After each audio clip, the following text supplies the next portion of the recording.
Ladies and gentlemen, this YouTube channel vlog show is of authenticity, inspiration, and realness. It is also about personality, good times, and fun. This is Eric Lima Shenanigans of 1977.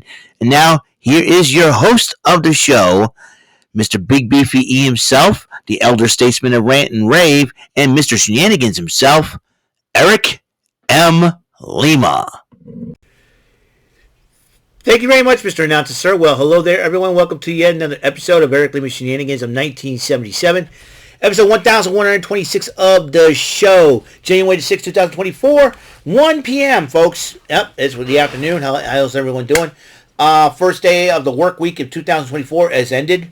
Actually, first day of the week. First work week of 2024 is ended. First week of 2024 is ended. I'm really excited. I get to relax a little bit.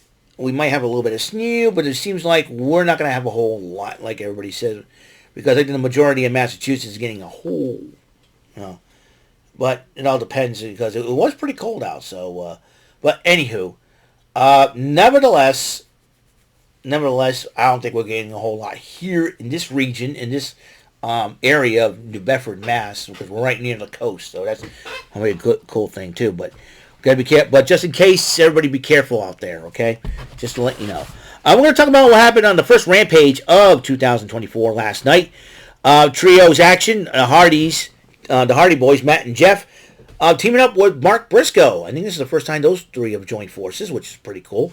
Took on the team of the Butcher and the Blade and Kip Sabian, and the Briscoes and Hardys, and the Briscoes, man. Mark Briscoe and the Hardys did end up winning the matchup. Meanwhile, Renee Paquette has been a busy lady in AEW. Renee Paquette is probably the busiest interviewer since coming to AEW. Trust me on this one, man. You're talking about this. She's a mom now, a wife. Busy lady. Gotta respect Renee Paquette. Gotta respect Renee Paquette. But even while I think the woman needs a break once in a while, relax, go on vacation or something. But nope, she's a busy lady. That's you gotta love about Renee Paquette. Interviewing Les Sex Gods was Chris Jericho and Sammy Guevara, and a lot of people, a lot of controversy surrounding Jericho about the whole NDA thing with Kylie Ray and all that. Jordan made an interesting point is to keep him off TV until this thing blows over, but Tony Khan won't listen to anybody, so fine, whatever. If Jericho wants to be on TV, that's AEW's prerogative and all that. And that's how Jericho is, and that's how Tony Khan is. So we got to get you on TV, Jericho. And I am very, very surprised. I am very surprised they kept Jericho on TV. So, anyways, meanwhile, I think they were talking about the tag team championship matchup against. An upcoming matchup against Big Bill and Ricky Starks. And I believe Sammy Guevara is going one-on-one with Ricky Starks. I think it was either tonight on Collision or on Dynamite. Or this coming Wednesday on Dynamite. And Renee Paquette, again, interviewing lady. Busy. Interviews 2.0. That's Matt Menard, Daddy Magic Matt Menard, Cool Hand Angela Parker, Anna Jay and Jake Hager. And Anna Jay's got her matchup against Hikaru Shida. And Harley Cameron, the lovely Harley Cameron, one of my favorite Aussies, besides Tony Storm, interrupts them, and then she whispered something into Angela Parker's ear. I don't know if she's got a thing for Angela Parker, or Saraya using Harley Cameron to try to drive a wedge between Angela Parker and Ruby Soho. And I'm telling you right now, and Angela Parker's got a thing for Ruby Soho. You know what? Stay away from Harley Cameron, man. Anyways, I don't know. I think Saraya's got a master plan. I think Saraya does not like Angela Parker. Come on. Yeah, if Angela Parker's in love with Ruby Soho, let them date Saraya. My goodness. Come on, Saraya. Don't be such a buzzkill. Let Angela Parker and Ruby Soho date, for goodness sakes. I don't ask Saraya to be Chuck Woolery here with the love connection. Goodness me, but Harley Cameron still looks gorgeous. Anyways, Chris Statlander and Will Nightingale. Freaking Stokely Hathaway thinks that Chris Statlander got to think was Chris Statlander. Is he freaking kidding me right now with this? I'll tell you, Stokely Hathaway looks like if Steve Harvey's DNA and Gary Coleman's DNA got mixed in a freak science lab. Okay. Oh, God. Gary Coleman, God rest his soul. Oh my goodness. And Chris Statler slaps him upside the head. I'm like laughing. he's like a dirty enthusiastic Chris Statler. Well, Nightingale. I would give him a wedgie. Stokely Hathaway is a stooge turkey and needs a wedgie. I'll give him a wedgie and be like, ah. And listen, I'll be like, hey, listen, Charles Barkley Jr. there. Oh my God. Oh boy. Went up against Kennedy Hardcastle and Notorious Mimi, formerly known as Sloane Jacobs in NXT. Statler and Nightingale won the matchup, and then he started chasing around freaking Stokely Hathaway for him running his mouth again. If Stokely Hathaway can shut up for just once, maybe he'd won't worry about getting beat up. Cousin Skeeter. I can't believe that call him Cousin Skeeter. Hilarious. Anyways, and Renee Paquette was interviewing the Hardys, but then Private Party interrupts the Hardys, and the Hardys are like, hey, And I couldn't pay attention because I was live streaming with Jordan. And then they were hawking their shirts, and Jeff Hardy threw one of the shirts on Mark Quinn. And it looks like Private Party and the Hardy Boys, that would be a heck of a tag team matchup. Well, women's action once again. Hikaru Shida, the lovely Hikaru Shida, former AEW Women's World Champ, 2 times. Went up against Anna Jay, and Shida ended up winning the matchup. It looks like she's getting back to her winning ways since dropping the title to the timeless one, Toni Storm. Jeff Jarrett and Jay Lethal were talking, and Jay Lethal's says he's been having a tough time in the Continental Classic. He was very upset, and Jeff Jarrett starts, proving him, tries to say, hey, listen, I've won all these matches. They started arguing, and then Sanjay Dutt and Karen Jarrett said, this is not what we wanted to happen, and trying to separate them.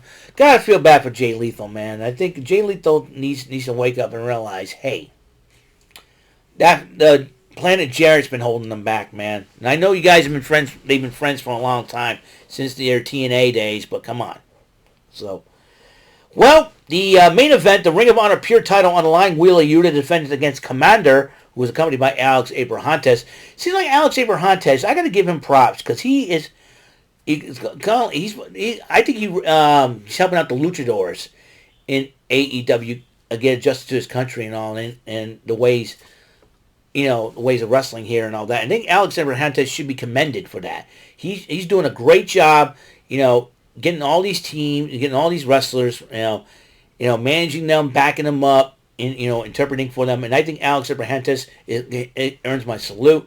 I think he's doing a wonderful job with these luchadors and just and helping them try to adjust, and helping them hopefully they'll be successful under his guidance. I think he should be like if he ever went to the WWE, Alex Abrahantes, he should be an honorary member of the LWO. I think he should be a member of the LWO. I'm telling you, Rey Mysterio would really, really would. But right now he's in AEW doing his thing. But Alex Abrahantes, my props to him. I like the guy though. He knows how to cut promos too, and being a great manager. He's sort of like the Latin's answer to Jim Cornette almost. When Jim Cornette represented all his wrestlers, but I think Alex Abrahantes should be a manager. No doubt. He's done a wonderful job of that. Oh, just realized something. The second Dynamite of 2024, the 10th, is when Toni Storm will be released as a Season 2 pass, part of the AEW Fight Forever video game. How appropriate. And I'm going to pre-order for that. Only cost $12 to get Miss Storm. Who knows for sure. Anyways, let's see, what else? Yeah, so like I said, I think there's 2 unsung heroes in AEW TV right now. That will be Renee Paquette and Alex Abrahantes. Wonderful job they're doing. Alex Abrahantes handling the luchador situation and all. How he's helping them out. Interpreting for them if need be. Renee Paquette, interview after interview after interview on the mic, always putting up with Toni Storm's crazy antics and whatnot and everything else. So Yeah, and it's good to see Harley Cameron get a bigger opportunity than she was when she was part of QTV. I think Saraya could really help her in the long run. So we'll shall see what happens on that situation. So I know she's made a lot of friends in the WWE and in AEW. So this is very interesting for her and to learn a lot more about the business. A very talented young lady is Harley Cameron. So I'm excited about that. We'll see what happens. Anna Jay's trying to come into her own, but she needs to pick up some wins. Who knows what's going to happen in AEW Dynamite.